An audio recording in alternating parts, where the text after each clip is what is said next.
What's up, everybody? And today we're checking out how strong is the US military. I feel like I watched so many videos on different countries' militaries and equipment and weapons and aircraft and ships and all this other stuff.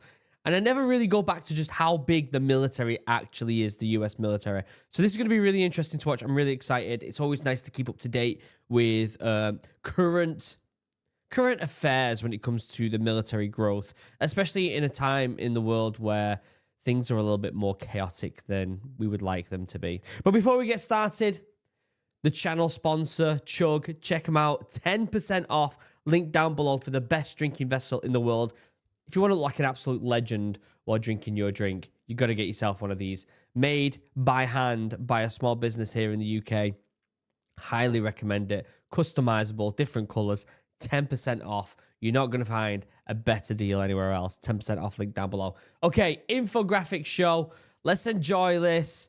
Let's see what the US military's been up to, shall we?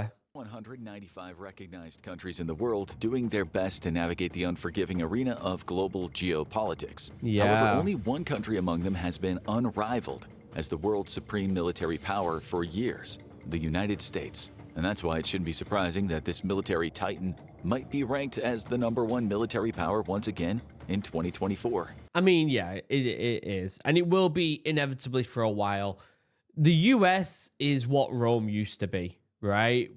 Rome literally was the dominating power of the world for the longest time. If you saw Roman ships come into your city, you might as well just put down your sword and accept the inevitability.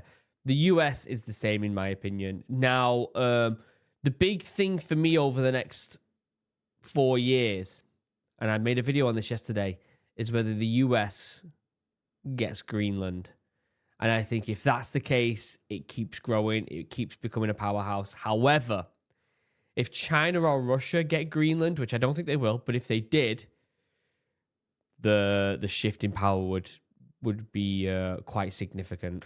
To be fair, quantifying military power is a tricky endeavor, as the numbers don't always tell the whole story. True. However, the US's dominance extends far beyond mere statistics, encompassing cutting-edge technological innovation, logistical prowess, and unparalleled operational capabilities that cement its status as the world's preeminent military force. Yep. So in this video, we will play the numbers game, but we'll also look at what those numbers represent. I also hope that they talk about quality as well, because the quality of the US soldiers are fantastic. Up there with the British. The British are pretty good quality soldiers, let's be honest. Regarding the numbers, we'll primarily consult Global Firepower's Military Strength Rankings, an annual report that comprehensively assesses military capabilities worldwide. For 2024, Global Firepower, or GFP for short, evaluated 145 countries across 60 individual factors to determine each nation's military strength. Okay. Some of these factors are troop numbers, military equipment, and financial stability. Again, If it's solely on military budget, then I think the US is better than the rest of the world combined. accurately ranking military power involves more than just numbers. For instance, one country might possess a large tank fleet filled with outdated or poorly maintained vehicles, while another may have a smaller fleet composed of modern, well-maintained tanks equipped with advanced technology. However, while the exact GFP ranking might be off for a few countries, the data is accurate primarily from official sources. So without further ado, let's dive into the state of the US military in 2024 to understand why this country commands the respect and the fear of nations around the globe. First, let's talk about money. After all, no country can maintain military dominance without substantial financial investment. And it just would be so interesting. We know that there's a lot of budget that the US military has, and we know that there's a big percentage of that budget goes to things that we're actually unaware of, right? Like, we know Air Force gets a good chunk, Navy gets a big chunk, Army gets a big chunk, Marines get a big chunk, and so on and so on and so on. But there's also big chunks that just go to programs and stuff that we're completely unaware of, that we know nothing about, whether that be surveillance, reconnaissance, SF, Special Forces, all these other things. And so I'm wondering how accurate this budget, this report is, according to the stuff that is a bit more sneaky beaky, you could say. When it comes to the U.S.'s annual defense spending budget, calling it a substantial financial investment might just be the understatement of the century. Yeah. Why? The defense budget the U.S. Congress approved for 2024 is a staggering $886 billion, wow. roughly 3.3% of the country's gross domestic product, or That's GDP. absolutely Though this number insane. is insanely impressive in and of itself, it becomes mind-blowing when you consider how much other nations are spending on defense. Yeah. The number 2 nation, China, plans to spend $236.1 billion on defenses in 2024, a notable 7.2% leap from the previous year.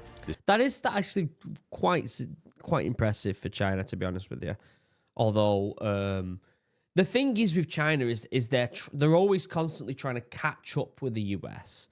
And so a lot of that budget is spent on catching up and not necessarily advancing further than the US. This increase is even higher with the third-ranked nation, Russia, which intends to spend around $109 billion on national defense, approximately 30% more than in 2023. As monumental Makes as sense. the difference between the U.S.'s military budget and the ones from the second and third-ranking countries, it's also important to note that the U.S. probably won't see any significant increases in defense spending anytime soon. You see, the increase in the U.S. military budget was capped at 1% in 2023 thanks to a 2-year budget deal.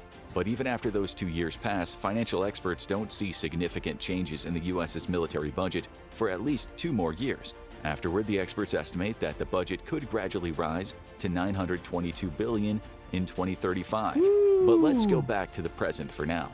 What is the U.S. I wonder when it's going to get to the point when the US hits $1 trillion in spending for the military. It's got to happen at some point in our lifetime, hasn't it? Spending its military budget on? Though this budget must cover numerous aspects of a standing fighting force, 4 areas might be the most crucial: operation and maintenance, research and development of weapons and equipment, procurement of weapons and systems, and military personnel. Yeah. Speaking of military personnel, And there's going to be other buckets there as well, like programs that are not announced, right? And you could say they're in research and development, but they might not necessarily be in research and development. They might be in maintenance, but they're in programs that we're unaware of, right? So there's a lot of stuff there that we don't know. number-wise, how strong is the U.S. military in 2024? Let's start with the total available military manpower. This Okay. figure refers to the total number of people a nation could mobilize in the event of a war, be it offensive or defensive in nature. Remember that this number can only be estimated and represents a rough picture of the potential force size, not an exact count. According to GFP estimates, the U.S. could commit almost 150 million people to its war effort, roughly 44% of its total population. Though this figure is undoubtedly impressive, it isn't the highest in the world. It makes me wonder the caliber of young people today when you see them on social media. It makes you wonder if we necessarily want all these people in the military. Some people will agree with me on that one, some people won't. Of course, this shouldn't be surprising, as the U.S. isn't the most populous country in the world. That title belongs to India, closely followed by China, with each country having more than 1.4 billion people. With this discrepancy in population in mind, it's perfectly understandable that India and China rank better in terms of total manpower, both being able to commit over 650 million people to their respective war efforts. Geez. A similar situation can be seen in the number of people fit for military service. As the name suggests, these are the able-bodied people who could theoretically fight or participate in material production during a long-running war campaign. Yeah. The U.S. roughly has 124 million troops, while India and China can offer 4 to 5 times more. But let's move away from potential scenarios. I don't think that really matters, in my opinion. I don't think that matters. Imagine the amount of aircraft and drones and ships. The US has like 10 cities floating around that they call ships. They call aircraft carriers. You know, like I just don't think that the number of personnel necessarily matters as much these days as maybe it used to back in the day. How many active duty personnel does the U.S. have in 2024? In other words, how many soldiers are currently engaged in full-time military work and could be ready to fight for the nation at any given moment? The answer is approximately 1.3 million highly trained individuals. Though this figure places the U.S. in the top 3 countries in the world, It's important to note that the number of active duty personnel has been declining for quite some time. Yeah. That's why the current figures are far from the most recent peak of over 2 million active duty soldiers in 1987. This is just another example of the unfortunate caliber of individual that's coming up and growing with things like Instagram and TikTok and stuff like that, and the way that that's shaping a young person's mind. And we won't get into that right now, but those of you watching who know, you know, right? Like, but what about reserve personnel? Unfortunately, this isn't where the U.S. shines in the 2024 military power ranking. But before delving into the details, let's explain the difference between active and reserve duty. We know the Think of it this way. difference. Active duty is a full-time job, while reserve duty can be compared to a part-time job. Reservists are considered an optional military component and are basically on call for service at any given moment. The U.S. has almost 800,000 of these reservists as... That's a lot for reservists, isn't it? Ah, just kick the radiator, bastard. That's a lot of reservists that can be called up at any moment, isn't it? A very significant number. With that being said, you know, when we're talking about numbers of soldiers as well, like, it's very easy to get wrapped up, right? We see these big numbers like 800,000 or 1 point whatever million, or even bigger with India and China. But that doesn't necessarily mean boots on the ground. That means admin and everything else, logistics and all this other stuff, which, yes, is very, very, very important. But I think it's very easy to get caught up on individual with a gun fighting another individual with a gun. Oh, they've got more people, therefore they're better. It's just not necessarily the case. A lot of stuff in the US is now automated, which means they need less people for the jobs that aren't necessarily as important. Whereas there's places like India and China probably isn't necessarily the same in that advanced.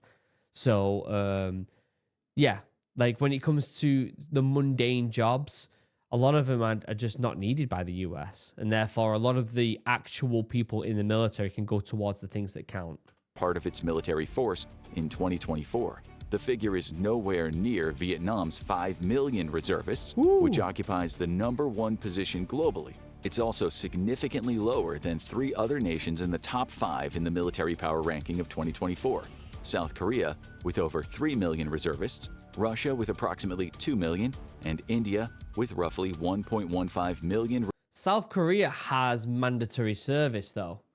And my presumption is everybody who's of the right age is a reservist.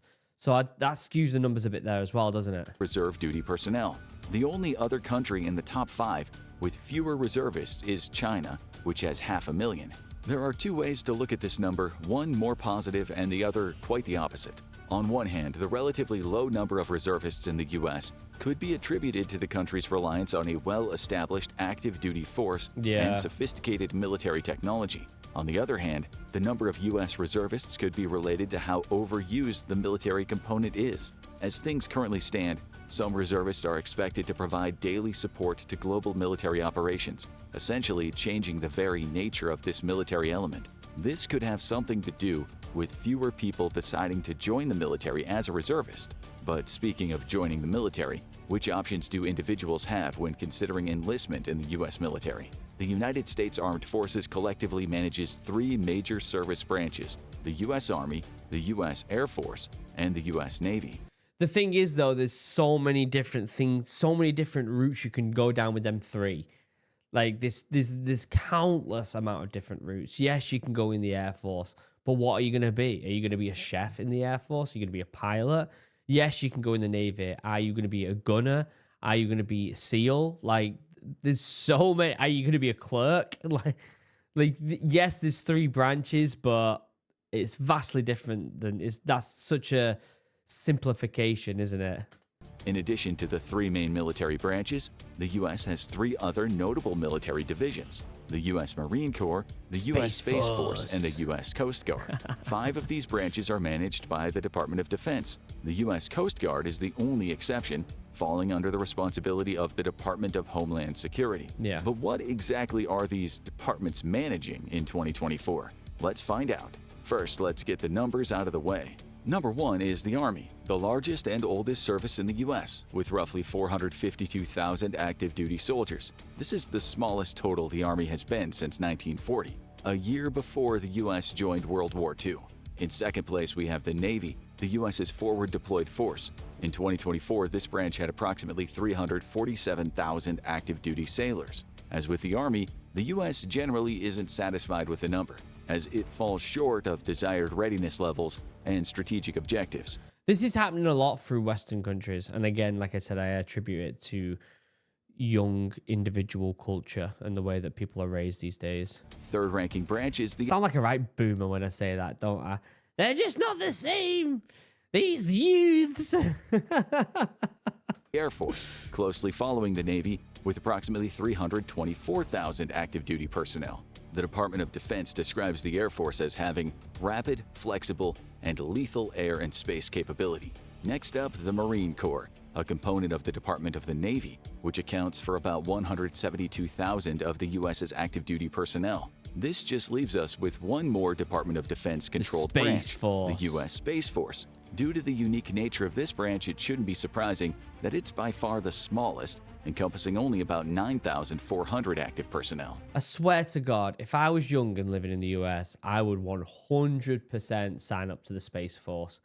It sounds so cool. It really does. They should have a branch of Marines attached to him called Space Marines. They should do it. They should do it. It also makes it the smallest branch in the U.S. military in general, as the Department of Homeland Security managed Coast Guard has 41,700 active duty service members. However, the number of military personnel in each branch is just one aspect of their military might. The other, arguably even more important aspect, is the equipment and technology they possess. In this regard, we'll focus on 3 areas of attack.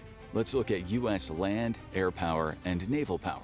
We'll start with the U.S.'s might on the ground. Though it took some time, the U.S. ground forces have finally started departing from the Cold War era thinking focused on containment. Slowly but surely, these forces are becoming significantly more agile and adaptable, reflecting the requirements of the modern battlefield. For this for people watching this who stay up to date with news and maybe watch my videos and stuff, have we got any news on the new Abrams tank? We did a video on it a while back, and they're basically making a new Abrams tank, and it looks phenomenal. Someone let me know in the comments if there's any news on that. However, the U.S. ground forces primarily rely on combat tanks, infantry fighting vehicles, artillery, and multiple launch rocket systems. So let's break down the U.S.'s capabilities in these departments. When it comes to tanks, the M1 Abrams continues to lead the way, making up for a good portion of the country's 4,657 tanks. This figure makes the U.S. the NATO country with the highest number of tanks. However, the same cannot be said for the world, as this position belongs to Russia, which has over 14,000 tanks. And dipping very quickly. Go and ask Ukrainian drone specialists how quickly the tanks are dipping in Russia. While Russia's main battle tank, the T-72, is far inferior to the U.S.'s Abrams tanks, the same cannot be said for the T-14 Armata, which was designed to rival and even surpass its Western counterparts' capabilities. Regarding infantry fighting vehicles... It doesn't matter. We're getting a new tank. I think it's the Abrams A2. I think that is what it's called. But it's a new variant, and it's not even a new variant. It's a brand new overhaul. The whole hull of the tank has been completely redesigned, and it's fantastic. The widely respected M2 Bradley remains a cornerstone of the U.S. ground forces, providing formidable firepower and mobility. However, we mustn't forget about the Stryker armored vehicles that have allowed the U.S. ground forces to cover a myriad of battlefield roles with as many as 10 variants of this Canadian-made vehicle. So it's no wonder that some 10% of all U.S. infantry fighting vehicles are Stryker armored vehicles. Yeah. These include 1,789 M1126 infantry carrier vehicles, or ICVs, 545 M1127 reconnaissance vehicles, or RVs, 441 M1129 mortar carriers. I just want to preface this as well and say that it's so interesting that the U.S. is so far away. Like, there are a vast amount of ocean between the US and the countries that it's usually getting agitated by, right? Russia, China, some countries in the Middle East. And so the fact that the US have got this much land-based vehicles is, I think, more of a impressive feat that they can get these vehicles to certain countries if they needed to through the logistics. The logistics of the US military is insane. Insane that they could get these vehicles to a place they want them to go to very easily. I think people should be keeping an eye on that more than anything. Maybe it'll get into that when it comes to the actual Air Force and what their capabilities are.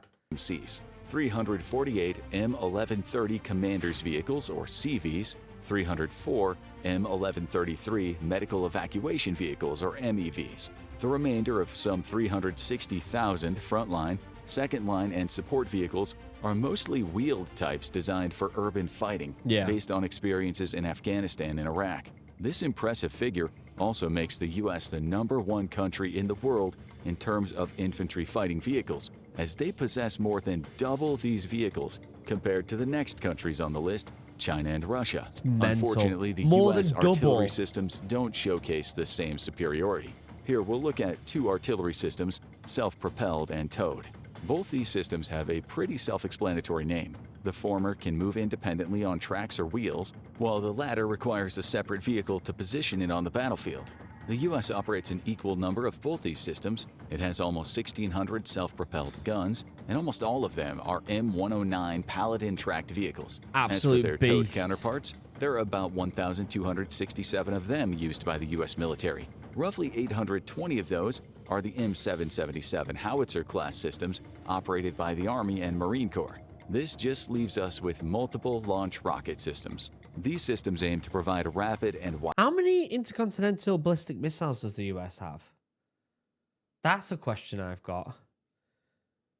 I actually don't know that number. ...widespread firepower against ground targets, typically using rockets or missiles launched from a mobile platform.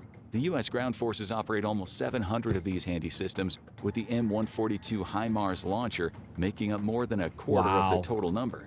Now it's time to take flight. How does the U.S. rank in terms of air power in 2024? The answer... I feel like with air power as well, you could split it up to two different categories: logistics and aggressive, right? Aggressive being both surveillance and fighter jets and stuff like that, and bombers, etc., etc. Things that are going to go into a war zone specifically to do a certain task, like get information or blow shit up. And then you've got the logistics ones that are literally just there to shift things around the battlefield. That's it. And if you split them two up, it will be a very, very interesting take. I want to know, logistically, we know that China has just started... they've started development, or maybe they've already finished the development on a logistics aircraft, right? An aircraft that can haul like tanks and stuff like that. Or maybe it was Russia I'm thinking of. But it ended up being not very good when it comes to distance and load capabilities. So yeah, this is going to be an interesting one. More than the fight, we do a lot of stuff on this channel about fighter jets and reconnaissance and all that lot, bombers, but not much on logistics. They're simple. In the air, the U.S. is second to none. With over 13,000 service-available airframes, the U.S. maintains the world's most formidable air force with a diverse fleet of aircraft. So let's inspect this fleet in more detail. The U.S. Air Force is one of the few services worldwide that operates a dedicated bomber fleet with aircraft capable of both conventional and nuclear attacks. Yeah. The standout bomber aircraft in this fleet include the B-1B Lancer as the backbone of the U.S.'s long-range bomber force. The Air Force operates 39 of those high-level bombers, which can carry the highest payload of 75,000 pounds. The B-2 Spirit, it's a multi-role bomber capable of carrying both conventional and nuclear warheads. Due to a high per-unit cost, only 21 of these aircraft are in the U.S. fleet. You don't need many of these things. You don't need many of them. One of these is enough to change a battlefield. But the amount of firepower these units bring more than makes up for their modest number. Yeah. The B-52 Stratofortress is a long-range heavy bomber that can fly at high subsonic speeds. Stratofortress. What a name. Who came up with that? Shake their hand. At altitudes of up to 50,000 feet, the U.S. force has used these bombers since the 1950s and operates 72 units. It's still Next going up, the strong. U.S. Air Force's fighter aircraft fleet. These aircraft remain the frontline defenders for the U.S. Air Force, which operates as many as 1,854. Let's list the most notable among them. The F-15 Eagle is an all-weather, extremely maneuverable tactical fighter, represented by over 500 units. The F-15, this is going to be a big debate here. What is just the most hardcore fighter jet? Take away technology, take away being able to be pinged on a radar, all that stuff, just pure dogfighting, the F-15 Eagle. It's got to be up there, hasn't it? I mean, the F-18's good, but I mean, the F-15 Eagle, just out of pure, like, dogfighting abilities is insane, isn't it? Over 500 of them units. The F-16 Fighting Falcon is a compact multi-role fighter that's relatively low cost. That last factor explains why the Air Force operates 775 of these fighters, the most of any model. The F-22 Raptor is a supersonic all-weather stealth fighter that can perform both air-to-air and air-to-ground missions. The Air Force has 177 because of these they're crazy premier expensive. aircraft. The F-35A... It just completely brushed over how expensive the F-22 is. Lightning II, the U.S. Air Force's latest fifth-generation fighter, accounts for 310 units. Yeah. Though these aircraft might be the first you think of, the U.S. Air Force fleet doesn't solely consist of aircraft designed to engage in combat or intercept other aircraft. It also includes aircraft designed for various other crucial missions, such as refueling, transport, and reconnaissance. Yeah. Here are some of the more notable aircraft fulfilling these roles. First up, tanker aircraft, designed to extend the operational range of other aircraft. The U.S. Air Force has over 2,600 of these valuable aircraft, including the following: 388 KC-135 Stratotanker aerial refueling tankers, 61 You know what? I completely forgot about refueling aircraft. Completely forgot. But a lot of these are modified logistics ones, aren't they, at the end of the day? So C-46A Pegasus aerial refueling and strategic military transport aircraft, 40 KC-10 Extender advanced tanker and cargo aircraft. As for transport aircraft, the U.S. Air Force operates over 950 units of the most diverse design, with the C-17 Globemaster III as the primary hauler with 228 units. It's a thick boy. It's a big one, isn't it? It's a big one. Interestingly, this fleet also includes limited numbers of special aircraft designed to transport VIP individuals, such as U.S. leaders and high-ranking government and Department of Defense officials. So, for instance, there's only one C-20 and 4 C-32 aircraft. When it comes to reconnaissance, the following aircraft play a significant role: 13 MC-12W Liberty medium to low altitude twin-engine turboprop aircraft. They're old. They're old, aren't they? Super old. 14 E-8C Joint Stars Joint Surveillance Target Attack Radar Systems, and 26 U-2S Dragon Lady subsonic high-altitude spy planes. Finally, two more notable... We're not going to talk about, what's it called? The fancy ones that were on Top Gun. pieces of equipment to cover: helicopters and unmanned aerial vehicles, or UAVs. The former category includes approximately 5,737 units, which are instrumental to the... Fell asleep on the back of a Chinook once. We got back off exercise. I was absolutely exhausted. Me and the lads got strapped in on the back of the Chinook. Just got our heads down and got to sleep. I know they're super loud and stuff, but we were exhausted. U.S. military. Due to their flexibility and tactical usefulness, these helicopters can be deployed to various missions, including search and rescue, medical evacuation, and special operations support. However, these rotorcraft units can also attack. The U.S. owns about 1,000 dedicated attack helicopters that can provide on-call fire support for ground forces, neutralize... You see those Apache helicopters coming in. It's like watching a demigod just come out of nowhere. Just destroy a battlefield. As armored vehicles or counter dug-in enemy force elements. Lastly, unmanned aerial vehicles. This is another area where the U.S. absolutely demolishes any competition. Yeah. The country's armed services operates one of the largest UAV forces with over 16,000 units. I did not know that. That is a lot. 16,000. Wow, I didn't know there was that many of them. Surely it's not including them little hand ones, right? Surely it's just the big ones. That's a mental amount. These drones are primarily intelligence, surveillance, reconnaissance types, or ISR, but direct attack units are also included.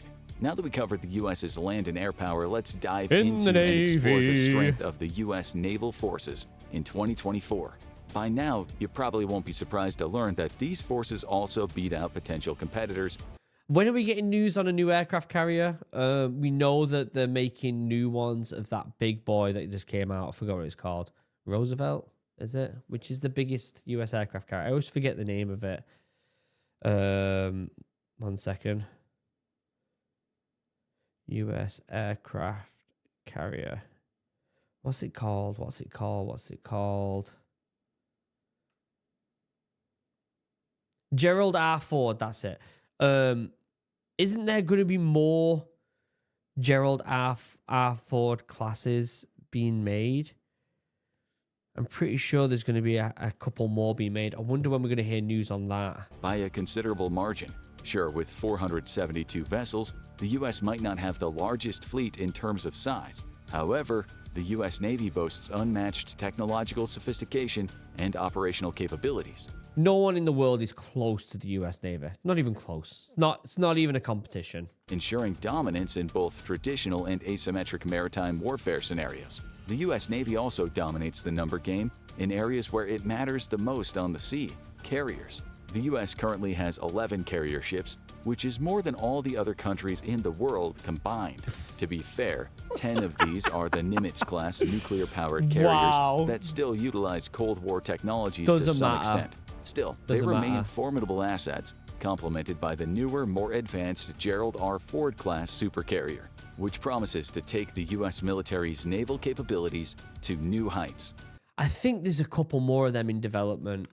I might be wrong. Someone will know in the comments. I think there's like, they plan to make like 3 of them or 4 of them or something like that. The U.S. is also #1 in the helicopter carrier department with 9 impressive warships. Even though these warships are smaller and less expensive to procure, other notable military forces are yet to keep up.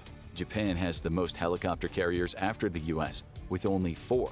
But let's turn up the dramatics and discuss the more aggressive vessels in the Navy. I wonder when the US is going to do what the UK's doing and start making some drone carriers. I did a video a while back on this new drone carrier that the UK's getting, and they're quite impressive considering how small they are, but they can get quite a big amount of drones on it. Probably mostly going to be for reconnaissance, but still a very impressive ship, and you should look into it if you haven't already. Navy's fleet. And what better way to start than with destroyers? Destroyers are advanced multi-role vessels equipped with various sensory equipment, processing systems, and weaponry to counter threats from the air, the surface, and under the surface. These ships can operate independently of the main fleet when hunting enemy targets, often completing their missions with unbelievable precision. With all these characteristics in mind, you probably won't be surprised to hear destroyers are rather costly to procure and operate. That's why only a dozen countries in the world own destroyers, most of them operating only a few of these powerful vessels. Of course, the same can't be said for the U.S., which owns as many as 75 destroyer-type ships. 75. Wow. 75 destroyer-type ships. 75. Oh my God. The manpower, the maintenance, the amount of food needed, the amount of toilets. Wow, that's insane, isn't it? Absolutely insane. The thing is, the future of the US Navy's ships, the future of Navy ships in general are multi-role, right? So you're going to move away from specifically just destroyers. You're gonna get into multi-role ships. That's just the way it's going to be. With that being said, well, destroyers and aircraft carriers, there might always be a place for them. But what I'm saying is there's a lot more ships coming out now that have multi-purpose more than just a destroyer or reconnaissance. It's usually an amalgamation of both of them. The most in the world. Among those destroyers, 2 classes are represented. The Arleigh Burke class with 73 destroyers and the Zumwalt class with 2. Now let's peek under the surface. There you'll find an impressive fleet of attack submarines, combining Cold War relics with more modern and advanced entries. We're not going to know first how category many is filled with vessels like the submarines 26 there Los are. Angeles class, 18 Ohio class, and 3 Seawolf class attack submarines. Wow. The second boasts 24 Virginia class submarines Wow. that are gradually replacing their older counterparts. Now, while we have to go underwater to view this display of naval might, it's important to know that these submarines can also conduct land attacks. Some of them even I guarantee there's more submarines that we don't actually know about as well. through nuclear means. And don't get fooled by the name attack submarines, as these vessels can also be used for reconnaissance or to provide support during special forces operations. There are aspects of the naval fleet where the U.S. isn't the leading military force in the world. In fact, the U.S. doesn't even rank in the top 10 in some of them. But if you know anything about the country's determination, you know that this won't last for long. Take frigates, for example. Currently, the U.S. has 0 of these multi-role general-purpose vessels, which places it at the bottom of the 145 countries ranked by global firepower. Yeah, but I think frigates they're a dying breed. They're a dying breed. I get that they are multi-role, and I think that is the future of the Navy. They're not good at anything, really. They're just generic.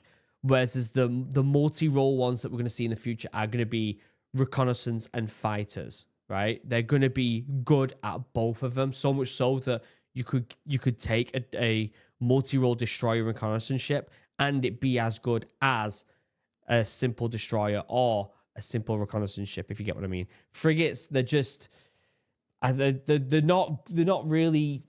not going to put up a fight against anything. They're not going to be as good at reconnaissance as anything else. Like, they're just basic.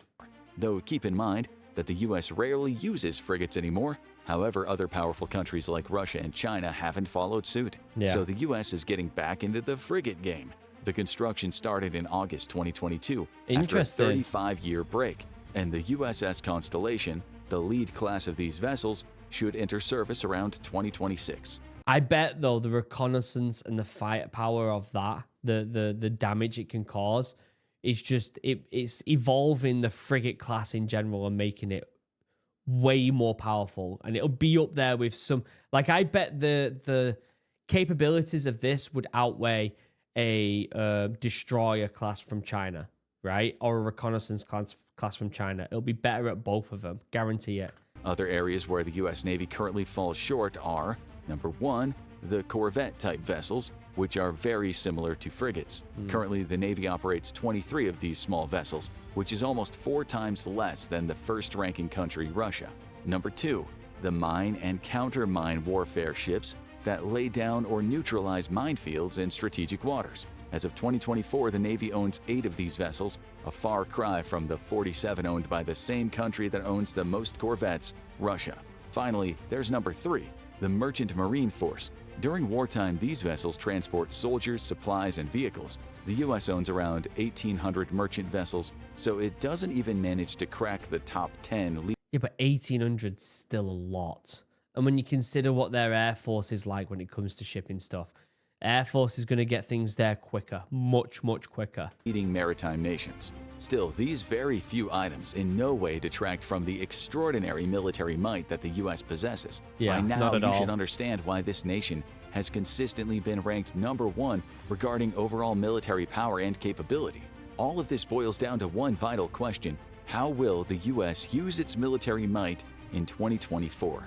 Well, obviously the hope is that it doesn't have to use any military might anywhere in the near future. The problem is the world's getting a more dangerous place, isn't it? There's a whole barrage of ongoing military operations that either involve the U.S. directly or through international organizations like the United Nations, the UN, the European Union, EU, or the North Atlantic Treaty Organization, NATO. Here's a quick overview of the operations involving the U.S. in chronological order.